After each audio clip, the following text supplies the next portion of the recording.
ये जो गठबंधन सरकार का जो फॉर्मूला था, ये जनसंघ ने स्टार्ट किया था 67 में।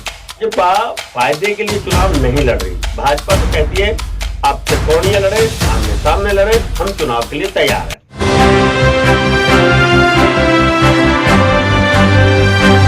मैं एम नफीस रशीद, आप देख रहे हैं भारत न्यूज 247।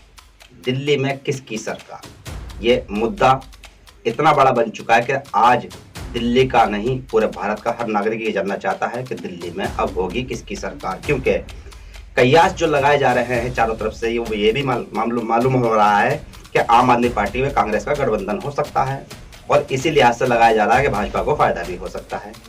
और इन सभी बातों को करने के लिए मेरे साथ में है लिंगम पार्षद, परिचित लिंगम पार्षद हैं दिल्ली के अंदर, राम किशोर शर्मा साहब, और साथ ही साथ भाजपा की ओर से कोऑर्डिनेटर चुनाव आयोग के लिए हैं, जिससे कि रिपोर्ट पूरी देनी होती है कि क्या असर रहेगा दिल्ली के अंदर और वोटर चाहते क्या है। साथ ही साथ जितने भी चुनाव आयोग की नियमवालियां होती हैं या उनको समझने के लिए जरूरत होती है एक सोशल एक्टिविस्ट की, तो वो निभा रहे हैं।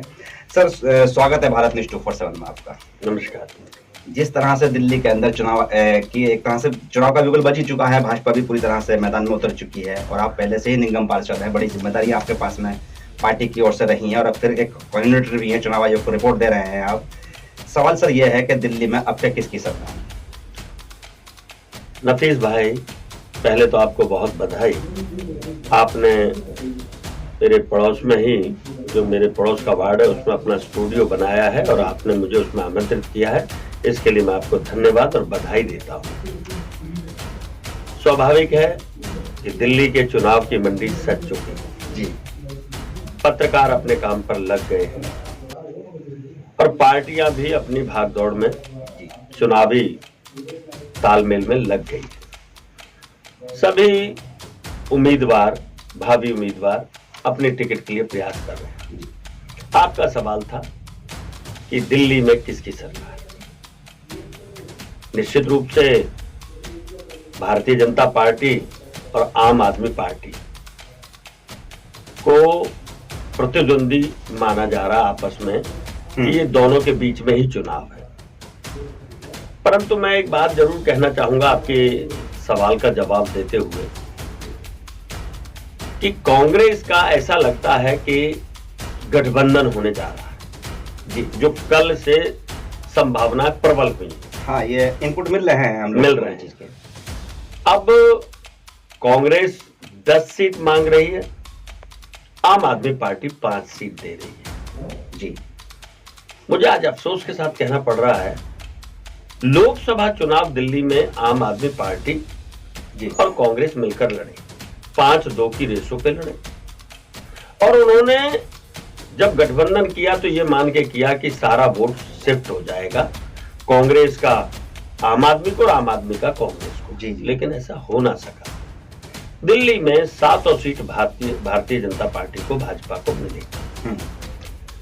मैं कहना चाहूंगा, वैसे तो उनका आंतरिक मामला है कांग्रेस का, लेकिन एक राष्ट्रीय पार्टी अगर क्षेत्रीय पार्टी के सामने घुटने टेकती है तो ये कांग्रेस की पहले से ही हार है। पर सर इस पर बात मैं रोकना चाहूंगा आपको कि आम आदमी पार्टी भी नेशनल पार्टी बन चुकी है।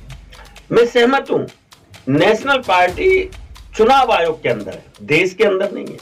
पंजाब में नफीस भाई, सहमत हूं, 2 स्टेट उसने लिए हैं जी, मैं आपसे सहमत हूं, लेकिन 19 चुनाव लड़ चुकी है आम आदमी पार्टी और कितने जीती, कितनी जमानतें जब्त हुई, उसका लेखा जोखा देखेंगे तो आपको लगेगा अभी क्षेत्रीय पार्टी के रूप में ठीक है। वोट प्रतिशत के हिसाब से वो राष्ट्रीय पार्टी बन गई, चुनाव आयोग में वो राष्ट्रीय पार्टी का मुकाम ले चुकी। फिर भी हरियाणा में भी अच्छी फाइट करी आम आदमी पार्टी। हरियाणा में आप बता दीजिए कि कितने कैंडिडेट खड़े किए थे, कितनों की जमानत जब्त हुई और कितने उनके 2 नंबर। सर ये सवाल तो खैर आम आदमी पार्टी पे ही नहीं, भाजपा पे भी जाता है कि कभी भाजपा भी 2 सीटों से आई थी और भाजपा ये खुल के तो नहीं कह सकती है कि भाई हम पहले दिन से ही बड़े स्तर से आए थे। नफीस भाई, नफीस भाई, आपको आज एक चौंकाने वाली बात बताता हूँ और गूगल पे आप चेक करना जी। ये जो गठबंधन सरकार का जो फॉर्मूला था, ये जनसंघ ने स्टार्ट किया था 67 में। मैं 67 की बात कर रहा हूँ जी जी। ये पहली बार हरियाणा में कोalition गवर्नमेंट वहां बनी थी और किसी को नहीं पता कि हरियाणा में हम जनसंघ, जब हमारा दीपक चुनाव निशान था, हाँ तब हमारी गठबंधन की सरकार वहां बनी थी। जी जी।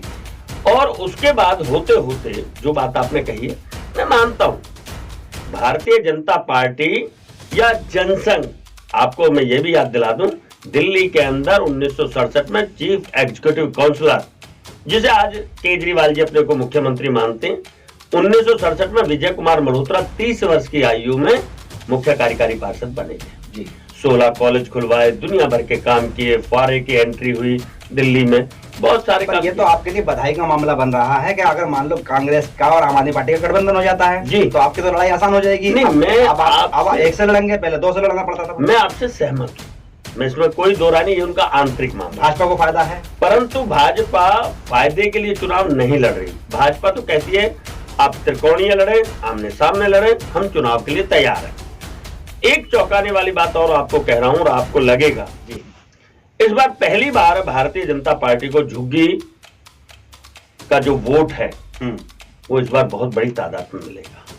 और आपसे मैं आपके चैनल को भी आमंत्रित करता हूं जी कि दिल्ली की किसी झुग्गी बस्ती में चले जाना 15 तारीख शाम 4 बजे से और 16 तारीख सुबह 6 बजे तक हमारे कार्यकर्ता झुग्गी वालों के साथ, जो हमारे भाई हैं, हमारी बहनें, उनके साथ भोजन करेंगे, उनके साथ लूडो खेलेंगे, उनके साथ कैरम बोर्ड खेलेंगे और उनकी समस्याओं को जानने के लिए हमारे नेताओं को लेकर जाएंगे, पूरी रात वहां रहेंगे उन्हीं के साथ और उन्हीं के यहाँ भोजन करेंगे। आपको याद होगा शर्मा जी के विजय गोयल जी दिल्ली प्रदेश अध्यक्ष थे और उन्होंने जब प्रदेश अध्यक्ष पद संभाला तो उन्होंने छूटे नारा ये दिया, जहां झुकी वहीं मकान। इसको बाद में केंद्रीय स्तर पर भी लेके गई भाजपा और आम आदमी पार्टी ने भी इस नारे को बनाया था कि भाई हाँ हम भी यही करेंगे कि जहां झुकी वहीं मकान, और अलग अलग तरीके से सब पेश करेंगे। पर यहाँ पर आकर पहले भाजपा का ये नारा फेल हो चुका है। जो आपने अभी बात कही है, दिल्ली के अंदर आप अगर गूगल पर देखें जी या अपने मीडिया तंत्र से जरा खबर लें, 3082 मकान मोदी जी ने आवंटित किए दिल्ली में। 10 वर्ष में केजरीवाल जी ने कितने मकान बनाए जहां झुग्गी वहीं मकान? 10 वर्ष कम नहीं होते, 10 वर्ष 10 वर्ष कम नहीं होते जी। अब 10 वर्ष में एक मकान नहीं दिया और झुग्गी वालों से वोट ले लेते हैं। झुग्गी वाले अब ये भाई बहन जो हमारे हैं वो ये कहते हैं हमको तो पहले कांग्रेस ने बेवकूफ बनाया, फिर केजरीवाल ने बेवकूफ बनाया और 1993 से 98 तक याद करिए आप, झुग्गी वालों को बीपीएल राशन कार्ड की जो शुरुआत की वो भारतीय जनता पार्टी, आप देख लेना टेली करके, उनको मुहैया कराई जितनी सुविधाएं वो भारतीय जनता पार्टी ने कराई। वहां खरंजा लगवाया, नालियां बनवाई। परंतु 98 में हमारी सरकार चली गई, फिर शीला दीक्षित जी की सरकार 15 साल रही। 15 साल झुग्गी वाले फिर झुग्गी में ही रहे। फिर केजरीवाल जी ने कहा, नारा दिया कि जहां झुग्गी वहीं मकान, आप मैनिफेस्टो उठाइए। आज तक कोई मकान नहीं दिया गया। मेरा यह कहना है कि केजरीवाल जी चुनाव की रणनीति में माहिर है, मैं सहमत हूं, मैं स्वीकार करता हूं, क्योंकि उनको चुनाव जीतने की कला, हाँ। लेकिन इस कला को वो दिल्ली में ही केवल लागू कर पाए, किसी और स्टेट में नहीं कर पाए। मैं याद करवाता हूं आपको, जब वो चुनाव लड़ रहे, इसे कला का नाम दे रहे हैं और ये क्यों नहीं, ये नहीं बोलेंगे कि आपके पास कोई चेहरा नहीं है अरविंद केजरीवाल के सामने उतारने के लिए? आप मुझे बता दीजिए ईमानदारी से जी, महाराष्ट्र में चुनाव लड़ा अभी ताजा मोदी जी के नाम पर लड़ा आपने, तो मोदी जी दिल्ली में भी है, यही तो आपसे निकलवाना था। सीएम नहीं बनेंगे ना, सीएम नहीं बनेंगे। पिछली बार क्या हुआ, सीएम मोदी जी महाराष्ट्र में भी नहीं बना। आप लोगों ने जब भाजपा ने यानी कि पूरी तरह से नरेंद्र मोदी जी के नाम पर चुनाव लड़ा था। नफीस भाई, जितने स्टेटों में चुनाव लड़ रहे हैं, क्या मोदी जी बनेंगे वहां पर मुख्यमंत्री? लेकिन मोदी जी के नाम पर लड़ते हैं चुनाव, भी तो होना चाहिए ना कम से कम। सीएम दिल्ली की जनता जो हरियाणा में सीएम किसको किया था? दिल्ली की जनता बड़ी तेज होती है, मैं मानता हूं। दिल्ली की जनता, दिल्ली की जो जनता है वो निश्चित रूप से सभी पूरे प्रदेशों से आकर दिल्ली में बसी है जी। अकेले दिल्ली की तो जनता है नहीं, पर यहाँ आके सबके सब बहुत होशियार हो जाते हैं। तो केजरीवाल मुद्दे बिल्कुल अलग है। भारत दिल्ली से सहमत हूं मैं आपकी बात से, परंतु मेरा एक और इसमें कहना है जी, भारतीय जनता पार्टी चुनाव लड़ती है तो वहां पर चेहरे पर ये हमेशा ये कहते हैं कि आप अपना चेहरा बताइए, ठीक है। चेहरा बताने का विषय तो तब होता है जब हमारे पास एक ही चेहरा हो। हमारे यहाँ तो जो चाय बेचने वाला है वो देश को इतनी ऊंचाई पे ले जाता है, तो हमारे यहाँ तो जब चाय बेचने वाला इतनी ऊंचाई पे ले जाता है कि जिसके अब क्लिंटन, जिसके अब अमेरिका के राष्ट्रपति, अभी कोई राष्ट्रपति उनके पैर छू रहा है, तो ये चाय बेचने वाला है। तो हमारे यहाँ तो और भी बहुत सारे लोग ऐसे हैं। और हमारे यहाँ एक और मजे की बात है, मैं और बताता हूँ आपको, लोगों को बड़ी भ्रांति है। हमारे यहाँ पर नफीस भाई जी, एक टिकट का फैसला एक किसी 10 जनपद में नहीं होता। हमारे यहाँ पार्लियामेंट्री बोर्ड है ईमानदारी से, उससे पहले प्रदेश से, फिर उससे पहले राजकुमारी, उससे पहले जिला है, जिले से नीचे मंडल है। जब 7 चीजों में फिल्टर होके कैंडिडेट आता है। पर नहीं, इल्जाम तो ये भी लगता है ना भाजपा पर कि आरएसएस तय करती है कि पार्टी से चुनाव लड़ेगा कौन। अच्छा, मैं एक बात और कहना चाहता हूं आपसे, आरएसएस नागपुर का नाम आता है सर कि सीधा नागपुर से तय होता है। मैं आपकी बात से सहमत हूं। नागपुर वालों को क्या ये पता होता है कौन कैंडिडेट जीतने वाला है? नागपुर वालों को तो केवल इसलिए लाया जाता है क्योंकि राहुल जी ने 3 लोग जी, 3, एक मुकेश अंबानी, एक वो बेचारे अडानी, और तीसरा आरएसएस। उनके पास 14 विषय नहीं है। 3 विषयों पर बोलते हैं वो कि भाजपा को आरएसएस चला रही है, देश को बर्बाद अडानी कर रहा है, और मुकेश अंबानी सरमाएदार बन रहा है। मोदी जी ने बड़ा फायदा दिया इन लोगों को, अमीर को अमीर बना दिया, यही कहते हैं। जी जी। परंतु मेरा ये कहना है, देखिए ये सब चीजें निराधार है। भारतीय जनता पार्टी, मैं आज आपको बता देता हूं आपके चैनल के माध्यम से ही, कांग्रेस को मोदी जी से सीखना चाहिए। और इतने दिन में तो एक बच्चा भी सीख लेता है, ये सीख नहीं पा रहे। मोदी जी 6 महीने पहले, 1 साल पहले वहां डेरा डाल देते हैं, अपने लोगों को, कार्यकर्ताओं को भेज देते हैं। वो ग्रास रूट लेवल पे जाके पन्ना प्रमुख बनाएंगे, समिति अध्यक्ष खड़ा करेंगे, मोहल्ले में जाएंगे। अभी आपको पता है हमारी नुक्कड़ सभाएं शुरू हो गई हैं। जी, मैं कुछ नुक्कड़ सभाएं में आपकी कवर भी की है। आज शाम को शकरपुर में बड़वाले बाबा पर है, कल संजय पार्क पे थी। 150-200 लोगों को जब हम अभी से समझा रहे हैं, जबकि आम आदमी पार्टी ने 31 उम्मीदवार घोषित कर दिया, हमारा तो एक भी नहीं हुआ। और हम क्या कर रहे हैं, बिना कैंडिडेट की बात कर रहे हैं ना पूरी दिल्ली में। पर बात ये आ रही है कि आपने अभी तक इतनी उम्मीदवार घोषित नहीं किया क्योंकि चिट्ठी अभी तक नागपुर पहुंची नहीं है। नहीं, आपका बिल्कुल कहना ठीक है। जो विरोधी हैं उनको तो यही कहना चाहिए, लेकिन मैं एक बात कह रहा हूँ, वहां केवल केजरीवाल है। अभी आपको पता है क्या आरोप लग रहे हैं लक्ष्मी नगर विधानसभा में कि 5 करोड़ रुपए लेकर उन्होंने, क्या मेरे को आप एक नफीस भाई जवाब देंगे? जो 10 साल से इस विधानसभा में काम कर रहे थे आम आदमी पार्टी के लोग, क्या वो झाड़ू की जगह क्या कमल का फूल लेकर चल रहे थे? लेकिन एक भारतीय जनता पार्टी वाला व्यक्ति जो कल तक केजरीवाल जी को गाली दे रहा था, जो शराब घोटाले का माफिया कह रहा था, उसको तुमने उम्मीदवार बना दिया। है जवाब कोई? बताइए ना। केजरीवाल कहता था जो अच्छे लोग हैं मेरे साथ, ये अच्छे लोग जो गाली दे रहे थे, जो तुम्हारे को शराब का दल्ला कह रहे थे, वो अच्छे लोग थे। लेकिन जैसे वो कहते हैं कि गधा गंगा जी में नहा के आ जाए तो वो पवित्र हो जाता, तो ये आप पर भी लागू होती है। आपने बीबी त्यागी जी को उम्मीदवार बनाया, आपने संटी को उम्मीदवार बनाया, आपने अनिल झा को उम्मीदवार बनाया, आपने रामनिवास गोयल का टिकट काट दिया, आपने लवली जी को ले लिया। नहीं सुनिए, लवली जी दूसरी बार आए हैं, पहली बार आए थे स्वेच्छा से आए, चले गए, हमने पीछे मुड़ के नहीं देखा लवली जी को। अब उन्हें लगा कि नहीं, मेरा गुजारा कांग्रेस में नहीं है। नसीब सिंह भी आए, ये कट्टर लोग थे, उनके साथ बहुत सारे लोग आए। हमने ये कहा है कि हम राष्ट्र के लिए काम करते हैं, और हम सुबह ना एक प्रार्थना बोलते हैं जी, तो उस प्रार्थना में हम अपने लिए कुछ नहीं मांगते, इस राष्ट्र के लिए मांगते हैं। परम वही भवन्ने तुम्हें तत्राष्ट्रम समर्था भवत्वा ससाते भ्रसम। इसका अर्थ है हमारा राष्ट्र विश्व गुरु बने, हम उसके लिए काम करते हैं। और भारतीय जनता पार्टी हमारे लिए माध्यम है, लेकिन हमारे लिए राष्ट्र है। पहले राष्ट्र, फिर मेरी पार्टी, लास्ट में। क्या केजरीवाल जी एक बार तो ये कहने मेरे लिए पहले राष्ट्र है? तो क्या हम आखिर में आपसे जान सकते हैं कि क्या गठबंधन कांग्रेस का और आम आदमी पार्टी का होने से भाजपा को सीधा सीधा लाभ होगा या नहीं होगा? क्या कुछ कहने को बचा है? लोकसभा चुनावों में आपने देखा नहीं क्या हश्र हुआ? नहीं, वो तो कहा जा रहा है, लवली जी ने आपको दिखा एंड टाइम पे आके चुनाव जिता दिया था। देखिए, लवली जी चुनाव जिताने वाले होते, माफ करना, उधर छोड़ के भागे, आपकी तरफ आ गया तो चुनाव जीत गए आप। देखिए प्रदेश अध्यक्ष आ गया पूरा कांग्रेस का उठ के आपके पास। देखिए साहब, प्रदेश अध्यक्ष आ गए तो प्रदेश अध्यक्ष ने चुनाव, ऐसा नहीं है कि चुनाव 4 दिन पहले मतदाताओं का मन बनता है। मैं मानता हूं देश में लोगों को मोदी चाहिए, ठीक है नहीं। अब मैं एक और बात करना चाहता हूं आपके चैनल से। जी जी। क्या इतनी बड़े जो प्रोपेगेंडा चल रहा है कि वो हमारे मौलवी भाइयों को महीने की पगार देते हैं या उनको सहयोग करते हैं या आर्थिक सहयोग करते हैं?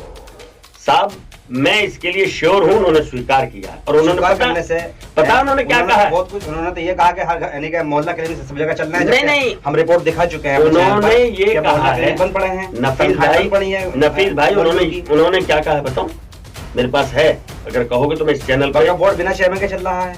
मजे की बात बता रहा हूं। उन्होंने ये कहा कि मैंने शुरू नहीं किया, तो कांग्रेस ही शुरू कर गई थी। उन्होंने कहा कांग्रेस ने शुरू की है, और उन्होंने ये भी कहा कि दिल्ली में नहीं चल रहा और स्टेटों में चल रहा जहां भाजपा की सरकार है। उन्होंने ये कहा है, अब आप भी यहाँ करने लगे, ठीक है ना।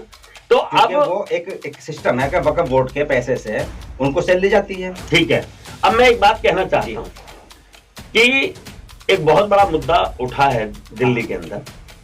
ये जो ब्राह्मण है हमारे पंडित भाई, जो मंदिरों में पूजा अर्चना करते हैं भगवान की, इनकी कोई फैक्ट्री तो है नहीं, इनकी गृहस्थी भी है। इनकी गृहस्थी केवल दक्षिणा पर चलती है। अगर जजमान ने 500 रुपए दे दिए जी तो दाल रोटी आ जाएगी। जिस दिन कोई जजमान नहीं आया तो भूखे बैठे। तो क्या सरकार को दिल्ली में ये भेदभाव करना चाहिए? क्या उनके लिए चिंता नहीं करनी चाहिए? यदि आप सारे धर्मों को एक मानते हो तो ब्राह्मणों के लिए भी कहो कि 18,000 रुपए आप भी लीजिए, पंजीकृत मंदिर को 18,000। मैं धर्म को बात करना नहीं चाहता था वैसे, क्योंकि चुनाव को लेकर बात कर रहे हैं हम। पर इधर मैं आपको जानकारी दे दूं शर्मा जी के, इधर ये कहा जाता है कि उन मस्जिदों के मौलवियों को तनख्वाह दी जाती है जिनके पास कोई कमाई का संसाधन नहीं है, और वो मस्जिदें जो है ना वहाँ पर हैं ऐसी जगह पर जहाँ आबादी से कटी हुई हैं, यूँ कहा जाए बहुत पुरानी मस्जिदें हैं।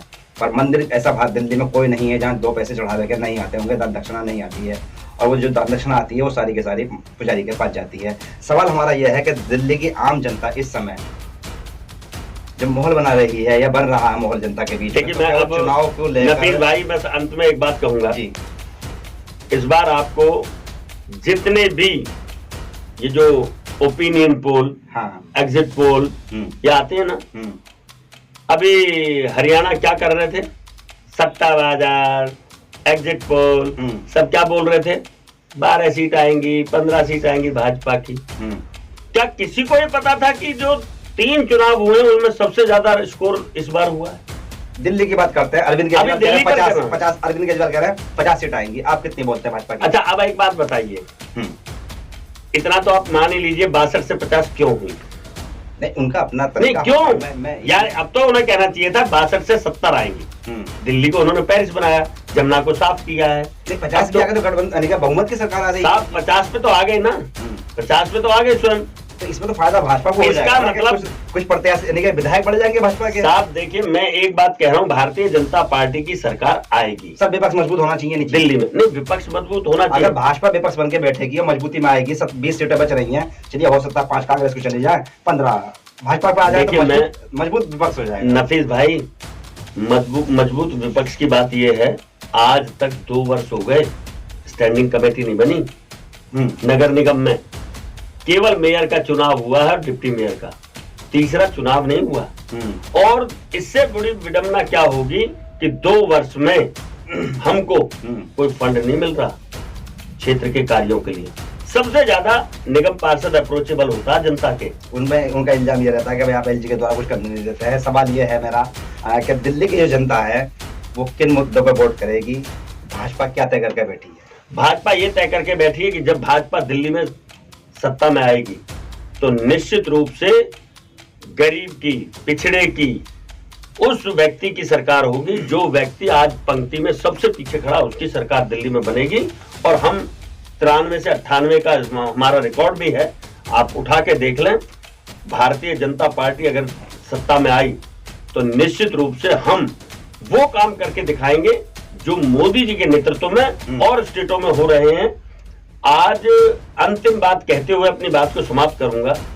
अभी 3 दिन पहले आतिशी मारलेना जी कंडक्टरों की और ड्राइवरों की तनख्वाह डीटीसी 29,500 कर दी। ये चुनावी रेवड़ी नहीं है क्या? इससे पहले वो पर उनका जो विरोध प्रदर्शन मैंने कवर किया है, वो विरोध प्रदर्शन तो समान वेतन की बात कर रहे थे और पक्का होने की मांग कर रहे थे, और भाजपा ने उनका साथ दिया नहीं। तो डीटीसी दिवालिया पे पहुंच गई है, दिवालियापन पे आ गई है, कगार पे आ गई है। कि कौन जिम्मेदार है इसका? एलजी? भाजपा क्या मानती है? एलजी? भाजपा क्या मानती है? मैं क्या कह रहा हूँ, मेरी बात का नफीस भाई आप ये बताइए कि जल बोर्ड जी आज 1800 करोड़ के घाटे में है।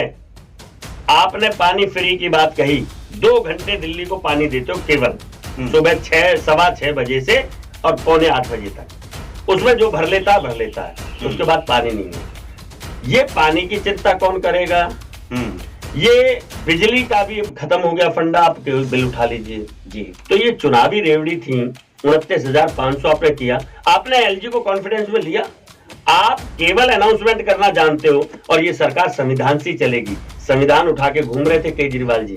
जब लोकसभा में जाते हैं कि लोकतंत्र की हत्या हो रही है, संविधान की हत्या हो रही है, और जब अनाउंसमेंट करते हैं तब एलजी से क्यों नहीं पूछते? सुप्रीम कोर्ट ने, हाई कोर्ट ने ये कहा है कि एलजी के अनुसार ही दिल्ली की सरकार चलेगी। लेकिन हम चुने हुए हैं, तो भैया एलजी भी संविधान के अनुसार ही बैठे हैं, कोई अरे गहरे नहीं है। आपको एलजी को कॉन्फिडेंस में लेना चाहिए, बताना चाहिए डीटीसी किसके कारण आपने महिलाओं को 10 रुपए की टिकट देकर और महिलाओं का वोट ले लिया। ये 10 रुपए क्या केजरीवाल जी अपनी जेब से दे रहे हैं?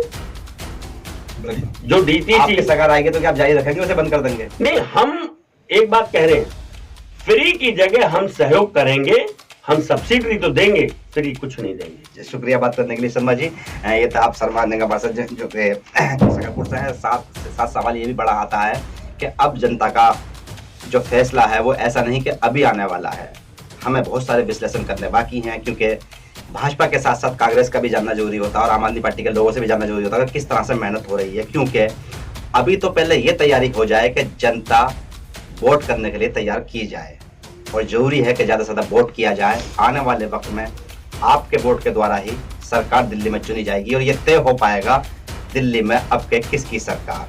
मैं एम नफीस रशीद, आप देख रहे थे भारत न्यूज 247।